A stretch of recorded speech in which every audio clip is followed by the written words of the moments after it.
Care po ay nandito po sa may Mayamot, Antipolo, in between Masinag at Marikina. So, ang Rinaldo's Car Care po ay gumagawa ng mga sasakyan, any kind of sasakyan, any problem. So, dalhin nyo lang po yan sa Rinaldo's. Collation, ito may per panel, ito man ay restoration, mechanical, electrical, and aircon services. So, may insurance ka or wala, dalhin mo sa Rinaldo's yan. So, thank you guys! See you around! Ayan, so tuloy-tuloy tayo sa ating mga feature sa Rinaldo's kasi guys, actually punong-puno ang Rinaldo's. Tingnan natin ha.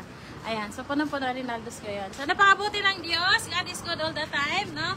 So isa pang Toyota Vios na this one is under insurance kasi meron po siyang bangga rito. Ayan, makita natin. May tama si sir. So kinlaim po niya yan sa insurance. Ayan. Ayan po. So, syempre, since gagawin na rin natin yan, yung tama niya sa kanyang katawan, sa katawan ng kanyang kotse, medyo marami na rin problema yung pintura ng sasakyan ni sir. So, may nag-additional na lang siya para buong unit na yung gagawin ni Rinaldo's, no? Hindi lang yung claim niya doon sa gilid, kundi yung buong unit ayusin natin.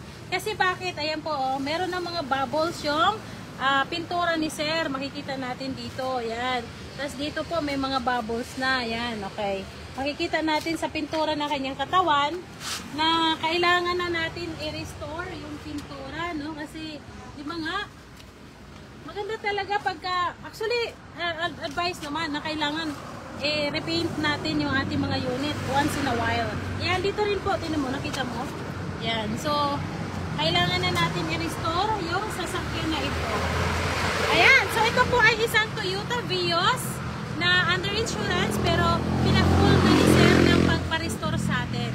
Mag-additional na lang siya. So, kung may ganyan kayong problema sa inyong sasakyan, maliit lang yung tama, tapos gusto nyo ipabago, gusto nyo papinturahan, i-Rinaldo's mo na yan, guys. Thank you, guys, ha. Maraming salamat po sa mga nanonood. God bless us all.